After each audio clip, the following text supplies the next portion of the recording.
النهارده جبت لك ارخص تجميع كمبيوتر ممكن تجيبها في 2024 وبكارت شاشه خارجي. افضل لابتوب جديد بكارت شاشه RTX وسعره مفاجئ. افضل تجميعه متوسطه في 2024 وهي فعلا افضل تجميعه متوسطه في 2024. في فيديو النهارده انا جبت لك افضل كروت الشاشه للاجهزه الاستيراد تحت ال 2000 جنيه.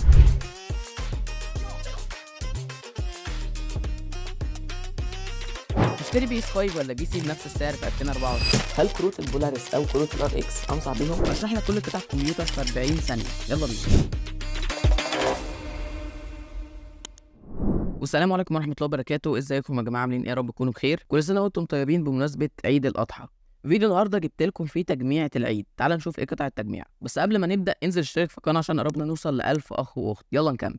في تجميعة النهارده حاولت ان اجيب افضل القطع المتاحه في ميزانيتنا وهي ال 5000 جنيه. والمعالج اللي لقيته مناسب للميزانيه وهو الاي 5 2400. المعالج ده بيجي باربع انويه واربع مسارات وسرعته على البيس 3.1 وعلى التربو 3.4. المعالج ده ممتاز جدا كبدايه في المونتاج ومش وحش في الالعاب، وهتشوف بعد شويه اداؤه في الالعاب. المعالج ده في المتوسط عامل 400 جنيه مستعمل. تاني قطعة وهي الرامات. هتجيب رامة 8 DDR3 بتردد 1333 ميجا هرتز، هتلاقيها في المتوسط عاملة 525 جنيه مستعمل. وهتجيب SSD 128 جيجا، هتلاقيها في المستعمل عاملة 800 جنيه. والبوردة اللي هتشيل كل القطع دي وهي ال H61. البوردة دي بتدعم معالجات انتل من الجيل الثاني والثالث بسوكت LGA 1155، وبتشيل رامات لحد 16 جيجا DDR3. البوردة كويسة لأن فيها خيارات تطوير للمعالج وكارت الشاشة في المستقبل. البوردة دي عاملة متوسط 1550 جنيه مستعمل. آخر حاجتين وهما الكيس والباور. الكيس هتجيب أي كيس مستعملة ما تزيدش عن 500 جنيه، والباور سبلاي مش هنحتاج باور أعلى من 400 واط.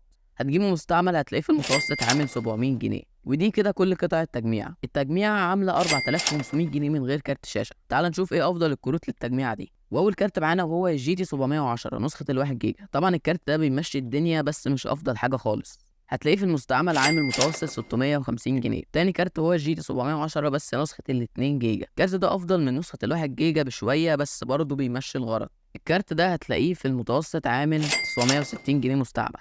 تالت كارت هو الجي تي اكس 750 تي اي 2 جيجا. الكارت ده طبعا افضل من نسختين الجي تي 710 بمراحل، ولو جبته مع التجميع دي هيبقى ممتاز جدا. بس المشكله ان سعره مستعمل عامل في المتوسط 2400 جنيه. واخر كارت هو الجي تي اكس 1050 تي اي نسخه 4 جيجا. الكارت ده هيعلي جامد من اداء التجميع بنسبه 30%. هتلاقي الكارت ده مستعمل عامل متوسط 4200 جنيه. ودي كده كل الخيارات المتاحه لكروت الشاشه اللي ممكن تضيفها للتجميع دي. وسعر التجميع من غير كارت عامله 4500 جنيه. بس هحط ارخص كارت منهم اللي هو الجي تي 710 نسخه ال 2 جيجا، فهيبقى سعر التجميع عامل 5460 جنيه. تعال نشوف اداء التجميع في الالعاب مع كارت الجي تي 710.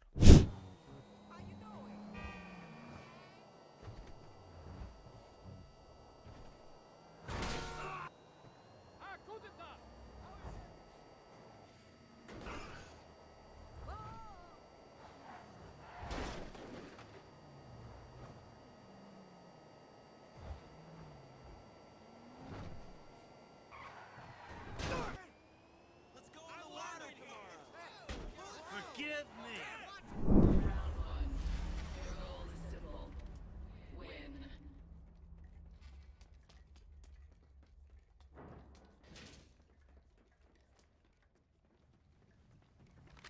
Quando check out right here. Contact with our staff.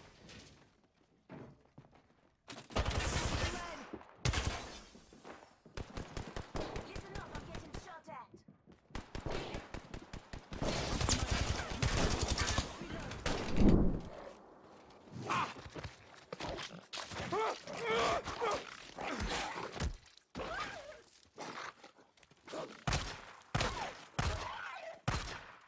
Getting low on ammo.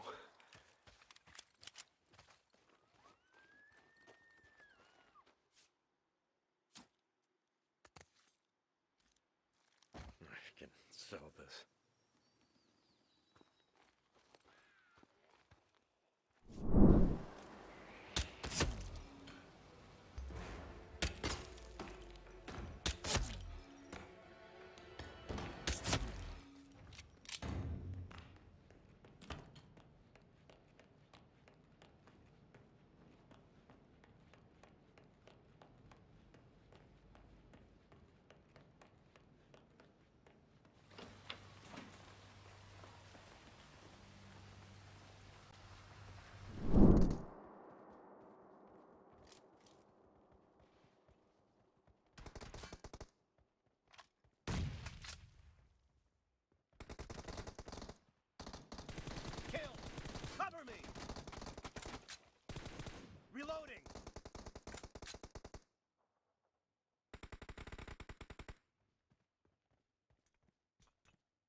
وده كان اداء التجميع في الالعاب. التجميع شغلت العاب الاي سبورتس بشكل ممتاز زي بوبجي وفالورانت وفورتنايت وجي تي اي في، اما الالعاب التقيله مش هتشغلها بشكل كويس. وكده هكون خلصت كل حاجه في فيديو النهارده. ما تنساش لو عجبك الفيديو تعمل لايك، ولو مش مشترك اشترك وفعل زر الجرس عشان يوصلك كل الفيديوهات الجديده اللي هننزلها على القناه. بس كده اشوفكم في فيديو جديد، يلا سلام.